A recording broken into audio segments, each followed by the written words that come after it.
Bonjour, Monsieur Mbelou. Bonjour, monsieur Étienne Nando. Ah, très bien, bienvenue sur Congo One.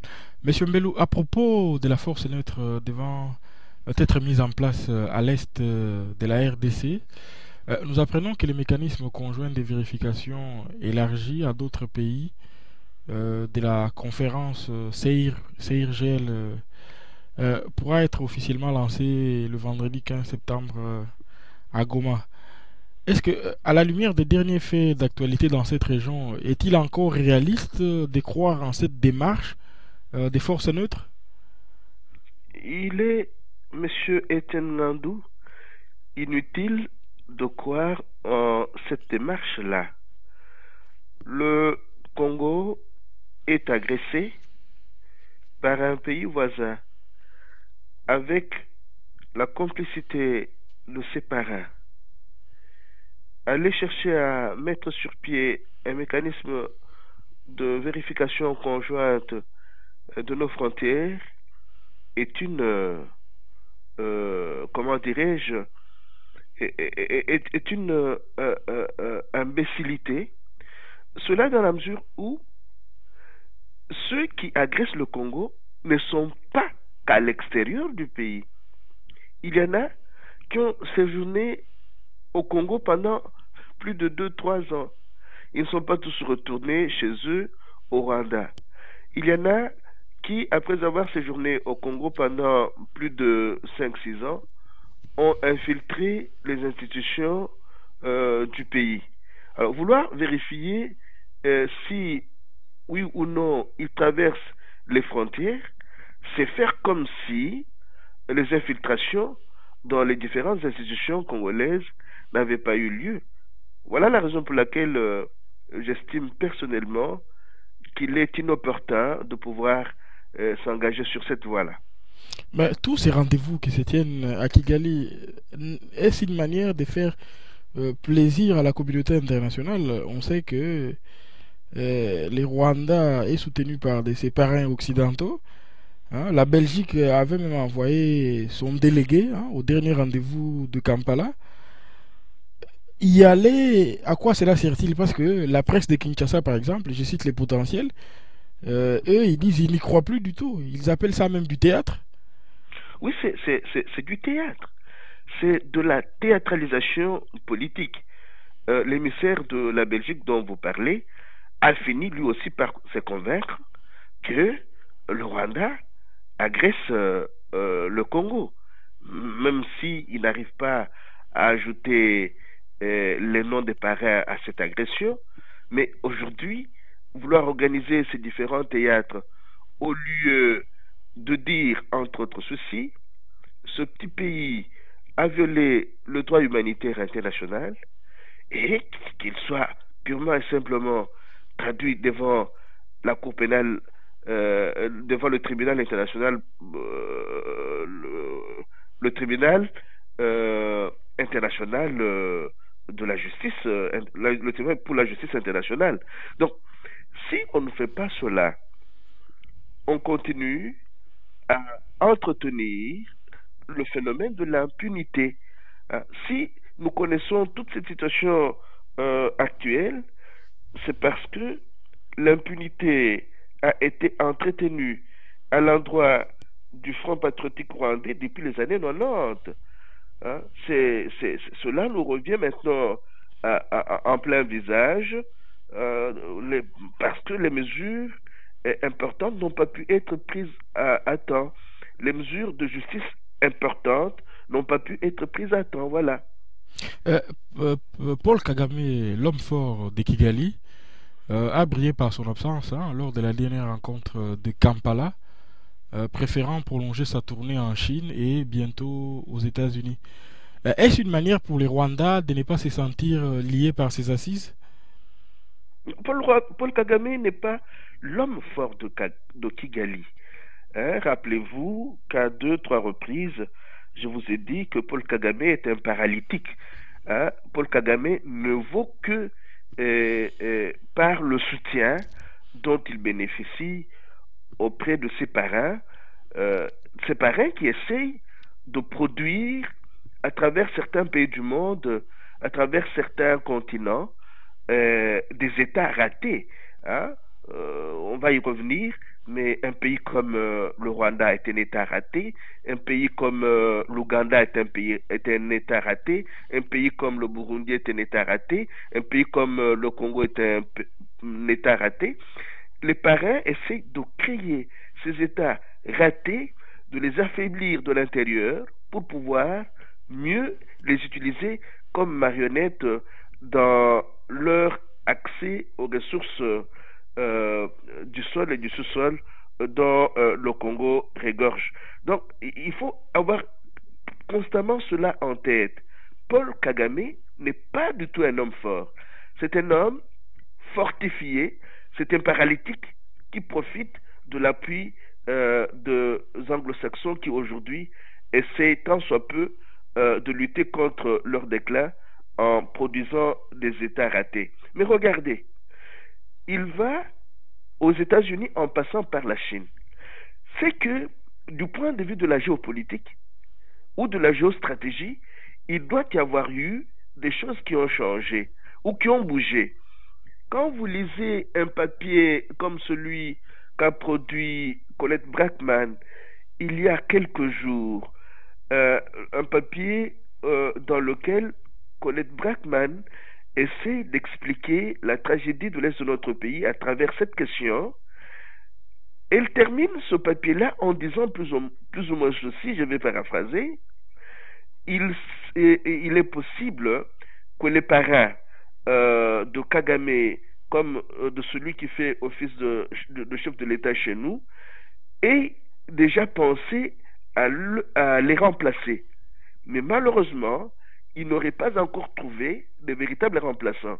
Alors, je ne dis pas que c'est cela qui se passe réellement, mais le fait que Paul Kagame transite par la Chine avant d'aller aux États-Unis, cela pourrait être une indication que s'entend quand même de l'une ou d'autre façon les choses bouger, et il se dit non, c'est mieux de chercher à avoir d'autres partenariats que d'être constamment partenaires des Occidentaux qui n'ont pas d'amis et qui sont constamment des vipères capables de mordre à tout moment, et ils sont semble-t-il, sans pitié pour les traîtres de leur propre pays. Donc c'est une donne politique dont les apprentis politiciens africains ne semblent pas faire, dont ils ne semblent pas trop tenir compte, mais il est aujourd'hui établi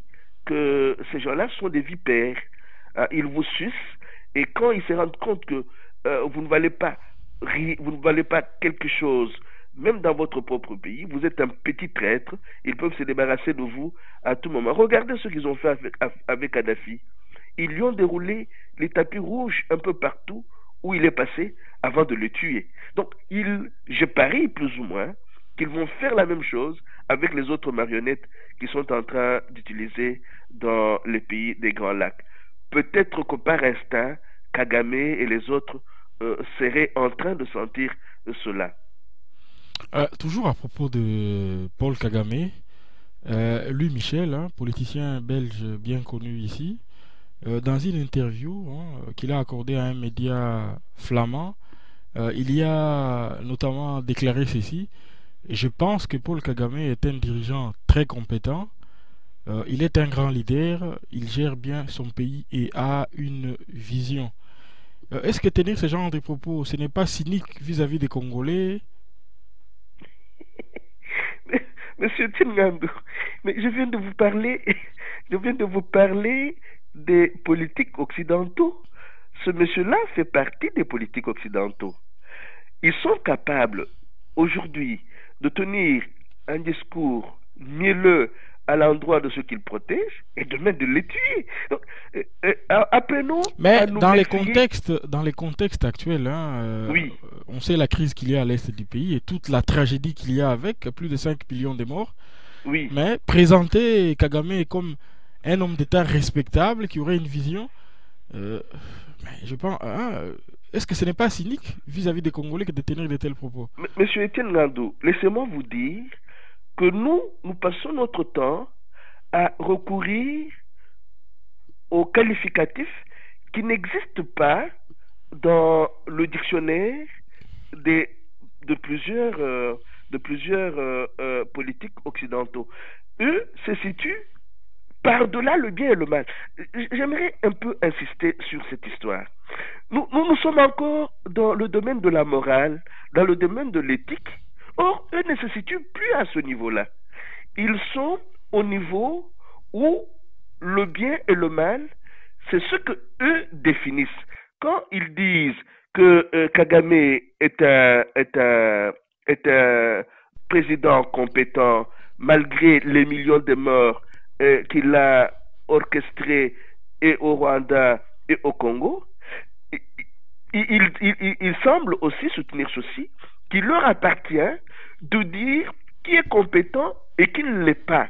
Donc, si nous abordons leur discours avec nos catégories moralisantes et éthiques, nous risquons de ne rien comprendre à leur démarche.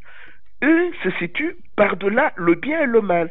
C'est ce qu'ils définissent comme bien qui est bien, et c'est ce qu'ils définissent comme mal qui est mal, dans leur mode de fonctionnement. Alors, si nous voulons analyser leur discours avec nos catégories à nous, nous risquons de faire fausse route. Donc, et l'autre fois, je vous disais qu'il n'est même pas nécessaire de pouvoir tenir compte de ces points de vue-là. Nous avons un pays qui va très mal. Nous avons beaucoup d'hommes et de femmes politiques utilisés comme marionnettes par tous ces messieurs et toutes ces dames qui sont en train de produire des États ratés. Essayons le plus possible de nous dire qu'est-ce que nous pouvons faire pour changer les rapports de force. Nous allons passer des années et des années à analyser les discours politiques de X ou de Y, à nous torturer parce que ce ne sont pas des discours politiques qui nous conviennent, mais tant que les rapports de force entre ceux qui tiennent ces discours-là et nous et notre pays n'auront pas changé, ils feront ce qu'ils veulent. Ils désignent ce monsieur-là comme intelligent, compétent, tout simplement parce que Paul Kagame permet aux multinationales et à beaucoup de pays qui bénéficient de l'exploitation et hontée de nos matières premières, de pouvoir y avoir accès. Comment voulez-vous que quelqu'un qui, pendant autant d'années, a permis à ces messieurs-là et à leur pays de pouvoir s'enrichir et honteusement, ne puisse pas le plébisciter comme étant un président compétent, mais allez maintenant consulter les discours des opposants rwandais, même du cercle le plus proche de Kagame, qui se retrouve maintenant en exil. Eux vous disent qu'ils se sont débarrassés d'un dictateur pour avoir un tyran. Ils vous disent que le Rwanda est un pays malade. Monsieur Tinlandou, nous devons vraiment avancer dans le désapprentissage. Ne nous laissons pas berner par les discours de ces gens qui n'ont rien à voir avec notre réalité à nous. Eux, je le répète, se situent dans la sphère qui est au-delà du bien et du mal. Toujours cette semaine, Human Rights Watch a accusé mardi les rebelles du mouvement M23 de commettre des crimes de guerre à grande échelle dans l'est de la RDC, allant d'assassinats au viol. Qu'est-ce que ces rapports viennent apporter de plus qu'on ignorait? Rien. Encore une fois, vous savez, toutes ces organisations non gouvernementales fonctionnent à partir des fonds qu'elles reçoivent, de certains gouvernements. Et qui travaille avec Human Rights Watch? Pourquoi maintenant? Et puis, le fait de dire ce que tout le monde connaît change quoi à la réalité sur terrain? Hein? C'est parce que nous fonctionnons aussi à partir d'un pays qui a plus de 200 organisations non gouvernementales. Vous comprenez, qu'on l'aime ou qu'on l'aime pas, vous comprenez que M. Poutine ait demandé et chassé certaines organisations non gouvernementales et listé celles qui sont restées dans son pays pour contrôler la provenance de leurs sous. Comment pouvons-nous fonctionner avec un pays où les partis politiques sont quasi inexistants ou simplement bâillonnés, un pays qui ne fonctionne qu'avec les rapports des organisations non gouvernementales. C'est un mauvais signe. Alors, maintenant, ce rapport, même si il appartient à une organisation non gouvernementale qui serait complice de ceux qui ont utilisé et qui utilisent encore ces escadrons de la mort aujourd'hui, ce rapport vient enfoncer une porte ouverte. Après tous les autres rapports des experts de l'ONU, ce rapport vient dire, voilà, ce que James Kabarebe raconte, ce sont des mensonges, ce que Kagame raconte, ce sont des mensonges, ce que Louise Mushikiwabo raconte, ce sont des mensonges. Les Congolais sont tués en permanence.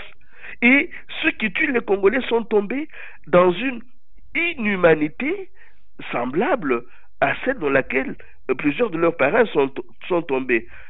Monsieur Etienne Ngandou, vous imaginez qu'après avoir violé une femme de 32 ans, on lui met de l'essence dans ses appareils entre ses jambes et on y met du feu.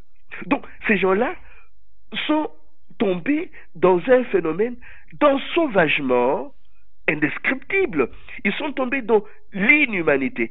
Et si il y a du travail à faire pour sauver l'Afrique, pour sauver la sous-région des Grands Lacs, il y a d'abord un travail spirituel indispensable, c'est de débarrasser l'Afrique des Grands Lacs de cette inhumanité. Et c'est à cela que nous devrions consacrer un peu plus de temps, un peu plus de réflexion, un peu plus d'échange. Comment sortir la sous-région des Grands Lacs de cette inhumanité où certains de ses fils et filles sont en train de se complaire.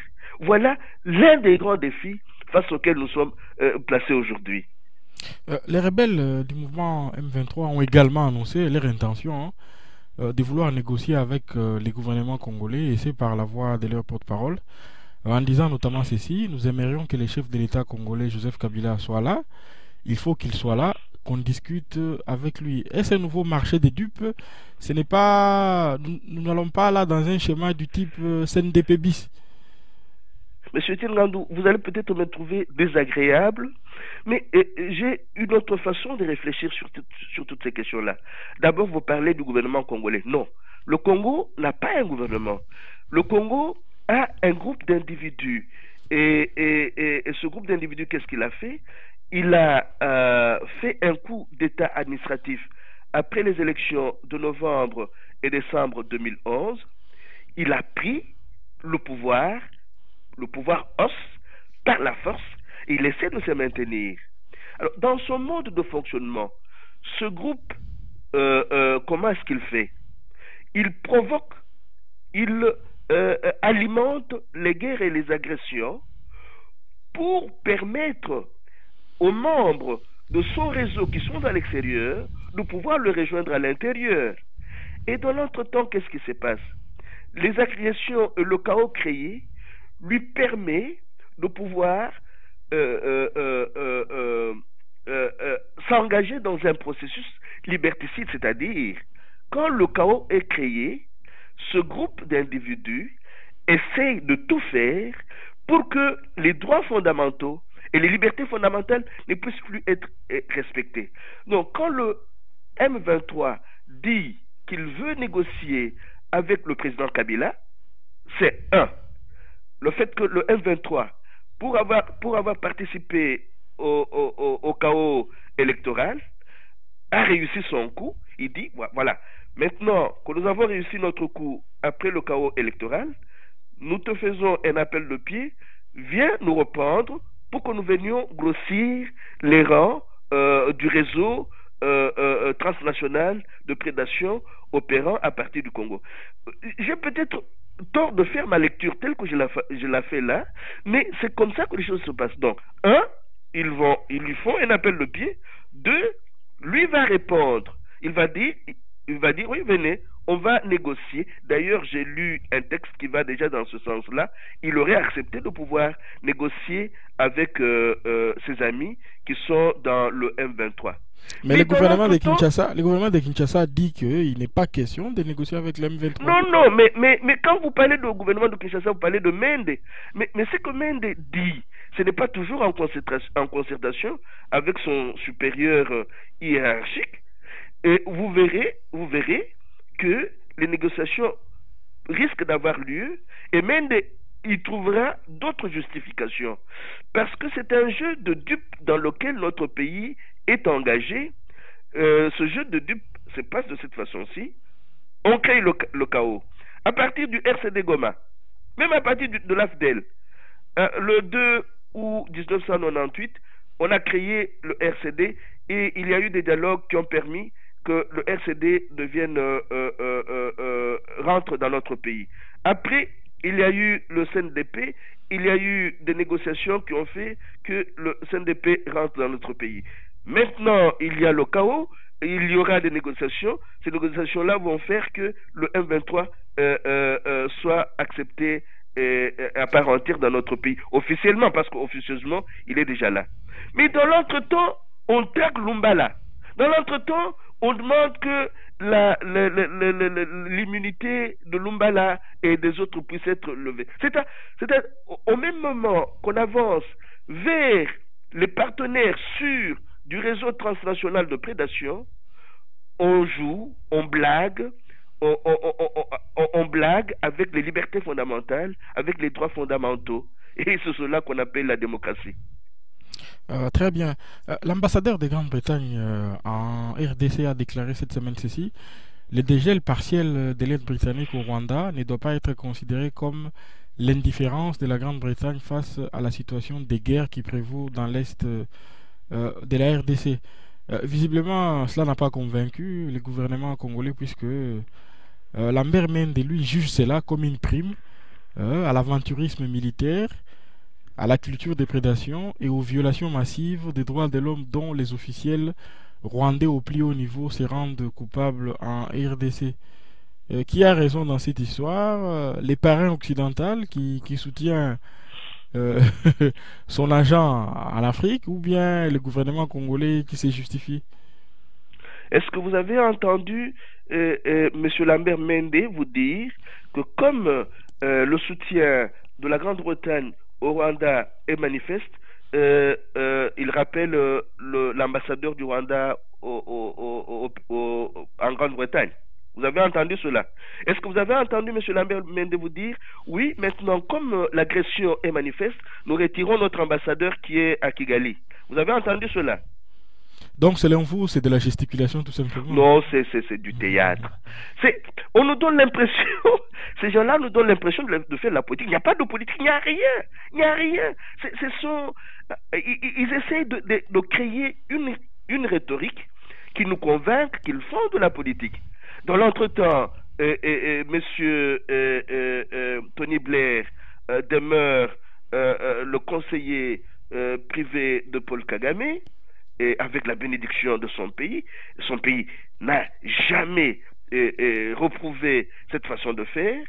Et puis, ils nous parlent d'argent qu'ils ne savent pas donner, comme je vous le disais l'autre fois, à l'Espagne. En Espagne aujourd'hui, tout le monde était dans la rue, la vie devient de plus en plus dure, et ils ne donnent pas cet argent-là à la Grèce, où il y a aussi des pauvres. Ils ne vont le donner qu'à Kigali. Non, qu'on arrête, c'est du blabla tout ça. Il n'y a pas d'argent, il n'y a pas d'argent. Ils veulent tout simplement maintenir leur présence dans un espace vital où le pays que nous appelons le Congo ne peut servir que comme réservoir de matières premières. Il n'y a pas d'argent, il n'y a pas tout ça, il n'y a rien. Très bien. L'Assemblée nationale vient de reprendre ses travaux à Kinshasa. Et parmi les matières inscrites à l'ordre du jour se trouve un point insolite, hein, puisqu'il semble que les députés devront statuer sur les réquisitoires du procureur général pour l'obtention de la levée de l'immunité des députés Guillaume Ndongala et Roger Lumbala. Qu'est-ce que vous en pensez? N'y a-t-il pas de questions plus importantes à traiter comme l'état de guerre qu'il y a actuellement à l'est du pays? Mais, monsieur Étienne Ngandou, comment est-ce qu'ils ont fondé cette demande de la levée de l'immunité de ces deux députés-là? Est-ce qu'on lève l'immunité d'un député parce qu'il a violé une fille avant que sa responsabilité puisse être établie? Ça, c'est d'un. De deux. Lumbala, en tant comme député, il n'a aucun droit de pouvoir se mouvoir, aller où il veut. Donc, supposons même que Lumbala soit parti à Kigali. La plupart de nos compatriotes qui habitent l'est de notre pays, qui retournent par exemple à Goma aujourd'hui, passent par Kigali. Est-ce qu'on les arrête? Est-ce qu'il y a des preuves établies que Lumbala est allé négocier? Et puis, dans cette histoire des dupes, ceux qui ont créé le CNDP, ceux qui ont armé le CNDP, ceux qui sont allés, ceux qui cherchent à négocier avec le CNDP sont tranquilles et on va arrêter Lumbala parce qu'il s'est rendu à Kigali. Pour revenir à ce que je vous disais il n'y a pas longtemps, le chaos créé sert à ce pouvoir usurpateur de pouvoir restreindre le plus possible les droits fondamentaux et les libertés fondamentales. C'est là que je donnerai par exemple raison à Didier Reynders quand il a osé affirmer qu'au Congo il n'y a pas d'état de droit. Mais encore une fois, c'était un secret de polichinelle. Karel de Gucht l'a dit à plusieurs reprises, il a été débarqué comme ministre des Affaires étrangères. Vous voyez, Monsieur Etienne Ngando, je vais me résumer en vous disant ceci. Tant que le Congo ne servira que comme réservoir des matières premières, et cela avec l'aval des politiques occidentaux, n'importe qui pourra le diriger, n'importe quel chaos pourra y être créé, pourvu que ce pays-là ne puisse servir que comme réservoir de matières premières. Jusqu'au jour où, encore une fois, je le répète, les Congolais eux-mêmes pourront changer les rapports de force. Mais un mot sur ce parlement qui semble... Oui, je reviens. Une caisse de résonance. Oui, je reviens. Ce n'est même pas une caisse de résonance. Si l'information que nous avons eue est vraie, ces gens-là sont achetés tout simplement. Comment voulez-vous que dans un pays où un professeur d'université touche à peine, je ne sais pas si c'est vrai ou faux, $1000, qu'on puisse donner à un député $13 000? Ces députés-là n'ont pas été élus parce que, jusqu'à ce jour, les résultats ne sont pas connus. Les résultats de ce chaos électoral ne sont pas connus. Ils ont été cooptés et nommés. S'ils ont été cooptés et nommés, c'est parce qu'ils avaient une mission particulière, aller dans le sens du chaos qui est en train d'être orchestré dans ce pays-là, pour donner l'impression qu'il y a des décisions qui sont prises par une Assemblée nationale. Voilà, c'est ce rôle-là qu'ils jouent. Ils ne pouvaient pas être cooptés sans qu'ils aient une mission à accomplir. Maintenant, voilà comment risque de se passer le théâtre. Ils vont s'y rendre. Ils diront, qui est pour? Allez, ceux qui sont pour lèvent le doigt. Qui est contre? Alors, comme la fameuse majorité présidentielle a beaucoup plus de poids, elle va peser dans la balance et on va lever l'immunité et nous risquons demain d'apprendre que Lumbala et Denis Nongala, qui n'est pas encore visible jusqu'à ce jour, vont être jugés. Ils vont être jugés et condamnés à perpétuité. Pourquoi? Parce que Denis a violé 2 filles. Pourquoi? Parce que Lumbala est allé à Kigali. Un point, un trait. On va les mettre dans une prison où nous ne les verrons plus et la vie va continuer. Très bien. Joseph Kabila a séjourné depuis le mercredi 12 septembre au Congo, au Brazzaville. Il y a rencontré Denis Sassou Nguesso et les entretiens ont porté sur les sommets de la francophonie prévus à Kinshasa en octobre prochain, ainsi que sur les questions de sécurité entre les deux pays. Mais n'y était-il pas en fait y aller pour négocier l'extradition du général Mounene comme certains les suggèrent ou l'affirment déjà? Les démarches que mène ce monsieur-là, je m'excuse de vous le répéter, ne m'intéressent pas beaucoup. Il agit que comme les gars comme marionnette. Hein. On lui demande d'aller à gauche, il va à gauche. On lui demande d'aller à droite, il va à droite. Et s'intéresser à ce qu'il fait, qu'il aille chercher Mounene ou pas, personnellement, ça me laisse indifférent. Nous sommes tellement tombés si bas chez nous que nous avons eu le malheur d'avoir ce jeune homme-là à la tête de notre pays pendant autant d'années. Et il nous roule dans la farine, il entreprend ce qu'il veut, il gonfle comme il veut, et pendant que notre population se meurt. Parce que souvent, quand nous parlons de nos populations, nous pensons à ceux qui sont tués à l'Est, mais il y a toutes les conséquences collatérales de cette agression qui se répercutent sur toutes nos provinces. Les enfants ne savent plus aller à l'école convenablement. Les gens ne travaillent pas, même quand ils travaillent, ils ne sont pas payés convenablement. L'école coûte trop cher et les gens ne savent pas être soignés. Et la vie devient impossible pour nos populations. Et ce monsieur-là, c'est pas mal, il passe d'un pays à un autre. Et nous devons nous intéresser à ce qu'il fait. Non, il est lui-même le problème. Il fait partie du réseau transnational de prédation. C'est quelqu'un qui doit être mis le plus tôt hors d'état d'agir. Mais vous parlez, M. Mbelou, oui. Vous parlez d'un jeune homme qui est arrivé à la tête de notre pays, bon, dans des conditions pas très claires. Mais le problème, c'est qu'une partie de l'élite congolaise, on les voit même par les écrits, hein, qui est à Kinshasa, l'élite qui est au Parlement de Kinshasa, les soutient et les considère comme leur leader politique. Mais quelle élite? Quand vous parlez d'élite, je vous ai dit l'autre fois que n'oubliez pas que dans tous les pays, il y a des élites compradors. Il y a tous ces gens qui aiment les cravates et les costumes et beaucoup d'autres biens matériels qui, à un certain moment, sont prêts à se vendre pour pouvoir faciliter l'occupation de leur pays. Donc c'est ainsi qu'il faut à tout prix que se lève une autre élite responsable, Dieu merci, elle est en train de se lever pour pouvoir bouter cette élite comprador en dehors de notre pays ou la mettre hors d'état d'agir. Nous avons besoin d'une élite responsable spirituellement, culturellement, politiquement, économiquement, financièrement, etc. Nous n'avons pas besoin de ces compradors-là. Pour finir, un mot sur les sommets de la francophonie, hein. Les promesses faites par les pouvoirs de Kinshasa afin de garantir la participation du président français François Hollande ne seront sans doute pas tenues, puisque par exemple, dans le cas du procès Chebeya, la haute cour ne se prononcera qu'après la tenue du sommet, et pour la session du Parlement qui démarre maintenant, on ne sait pas si les lois qui ont été promises sur la réforme de la CENI seront votées. Est-ce un marché des dupes? Une fois de plus, on a l'impression que dans cette histoire, on s'est moqué des Congolais.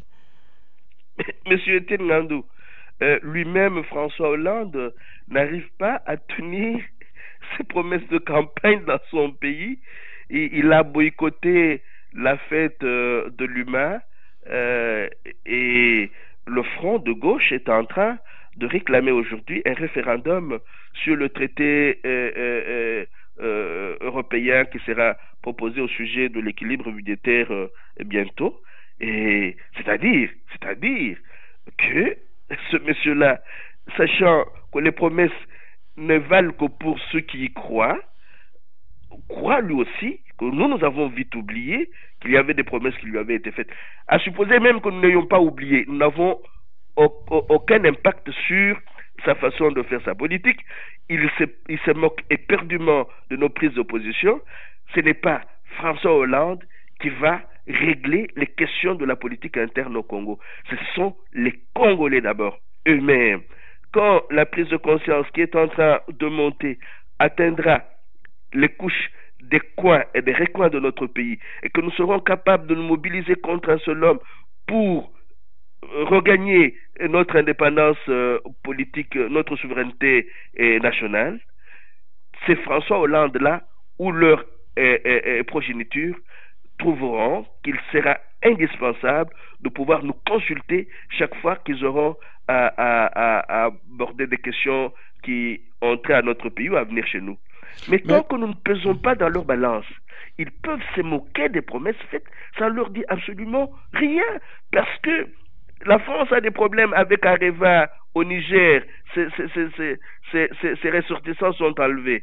Et il est en train de créer des marchés. Au Congo, il y a de l'uranium à bon marché. Vous voulez que François Hollande n'aille pas au Congo et que demain on lui dise, qu'Areva ne peut pas prendre l'uranium du Congo. Le Congo, c'est un marché des matières premières. Tout le monde y vient pour pouvoir avoir sa part. Pourquoi voulez-vous que François Hollande n'aille pas lui aussi chercher là-bas? Donc les États n'ont pas d'amis, ils n'ont que d'intérêts, comme on dit. Ici, il ne s'agit même plus d'État pour le moment. C'est une élite concentrée dans les cercles de pouvoir occidentaux qui essaie d'opérer, parce que si c'était des pays, il n'y aurait pas de pauvreté dans leur propre pays. Aujourd'hui, on se rend compte que même dans un pays comme la France, le chômage va galopant. Vous voyez, l'Espagne est dans la rue. L'Espagne est dans la rue. Le Portugal sera dans la rue. La Grèce a été déjà dans la rue. C'est-à-dire, il y a une élite concentrée dans les cercles de pouvoir qui essaye de mater le monde entier, et tous ces présidents-là jouent le rôle des garçons de course, des petites mains du capital. Voilà, merci beaucoup, M. Mbelou, et à la semaine prochaine. Merci bien, M. Tengandou. À la semaine prochaine.